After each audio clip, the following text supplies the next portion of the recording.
నమస్తే సార్. నమస్కారం అండి. నిన్న ప్రధానంగా చూసుకుంటే నారా లోకేష్ గారు నిన్న యువకాలం నవశకంలో పని కట్టుకుని మరి పవన్ కళ్యాణ్ గారు, బాలకృష్ణ గారు, నారా లోకేష్ గారు జగన్ గారి మీద కొన్ని అసభ్య పదజాలతో మాట్లాడడం జరిగింది. దీని గురించి ఏమంటారు? అంటే పవన్ కళ్యాణ్ గారు ఏమన్నారు, ఇంట్లో తల్లి చెల్లికి న్యాయం చేయడం నువ్వు మా ఆంధ్రప్రదేశ్ ఆడపిల్లలకి న్యాయం చేసేదని పవన్ కళ్యాణ్ గారు మాట్లాడుతున్నారు. పవన్ కళ్యాణ్ గారి వ్యాఖ్యలు ఒకటి కూడా కరెక్ట్గా ఉండవు సార్. మా జగన్మోహన్ రెడ్డి గారి మీద ఆయన నింద వేసే అంత క్యారెక్టర్ మెయిన్ ఆయనకి అంత లేదు. మనం ఆయన గురించి చెప్పాల్సిన అవసరం లేదు. ప్రతి ఒక్క ఆంధ్ర, తెలంగాణ రెండు స్టేట్లలో కూడా పవన్ కళ్యాణ్ అంటే ఏందో అందరికీ తెలుసు. ప్రతి ఒక్క వ్యక్తికి తెలుసు.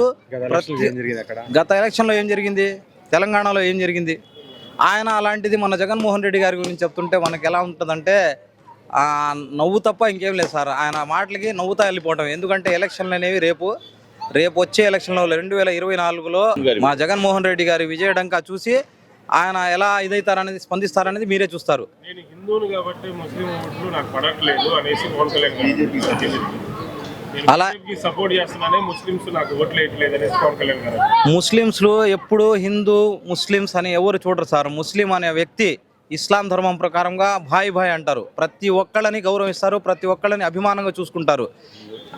ఆ ఒక్క అభిమానం ఎవరు సంపాదించుకున్నారా అంటే ముందు మన రాజశేఖర రెడ్డి గారు సంపాదించారు.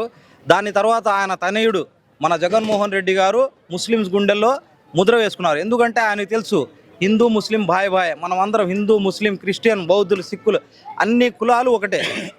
కులాలు అన్ని ఎవరైనా సరే మానవత్వం అనేది ఒకటే అనేది ఎరిగిన వ్యక్తి ఎవరయ్యా అంటే మన జగన్మోహన్ రెడ్డి గారు. అందుకనే జగన్మోహన్ రెడ్డి గారు అంటే మైనార్టీస్ కానీ, బీసీలు కానీ, ఎస్సీలు కానీ అన్ని కులాల వాళ్ళు ఎందుకు ఆదరిస్తారయ్యా అంటే ఆయన కులంతో పని లేదు. మనిషి, మానవతా ధర్మం. అతను మనిషి, అతని పని చేయాలా, అతని అవసరాలు తీర్చాలా, అతనికి ఏమేమి అవసరాలు ఉన్నాయో చూడాలా అంటాడు తప్ప ఆ కులాన్ని చూడడం, ఈ కులాన్ని చూడడం, మనది ఈ కులం ఆ కులం అని చెప్పరు.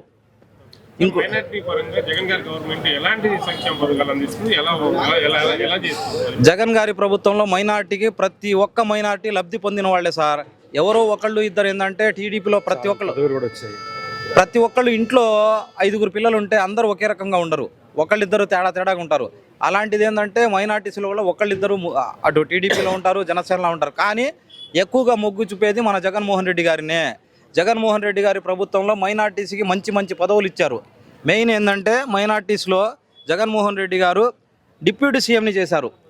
టీడీపీ హయాంలో ఒక డిప్యూటీ సీఎమే కాదు, ఒక ఎమ్మెల్యే పదవి ఇవ్వాలన్నా కానీ ఏదో ఒకళ్ళకి ఇద్దరికి ఏదో కళ్ళు తుడుచుకునేటప్పుడు ఖర్చు ఇప్పిస్తారు చూసారా, ఆ టైప్లో ఇవ్వటమే తప్ప జగన్మోహన్ రెడ్డి గారి హయాంలో మాత్రం అందరికీ ఎవరెవరు ఇతను పాలకుడు, ఇతను నాయకుడు అన్న ప్రతి ఒక్కడిని గమనించి ఆయన ఇతనికి ఇస్తే బాగుంటుంది, వీళ్ళ కులంలో డెవలప్మెంట్ చేసుకుంటారు ప్రతి ఒక్కరికి తప్పకుండా ఇచ్చారు. అది కాక జగన్మోహన్ రెడ్డి గారు ఇప్పుడు కేంద్ర ప్రభుత్వానికి రేపు హజ్ యాత్రలకు వెళ్ళే వాళ్ళకి 85,000 రూపాయలు సబ్సిడీ ఇవ్వాలని ముస్లిమ్స్ కోసం మంచి పోరాటం చేస్తున్నారు.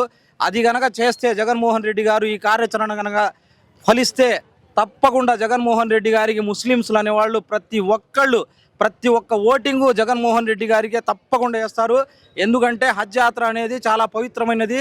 అలాంటి హజ్ యాత్రలకు వెళ్ళటానికి ప్రతి ముస్లింకి 85,000 రూపాయల చొప్పున సబ్సిడీ ఇవ్వాలని కేంద్ర ప్రభుత్వానికి విజ్ఞప్తి చేస్తున్నారు.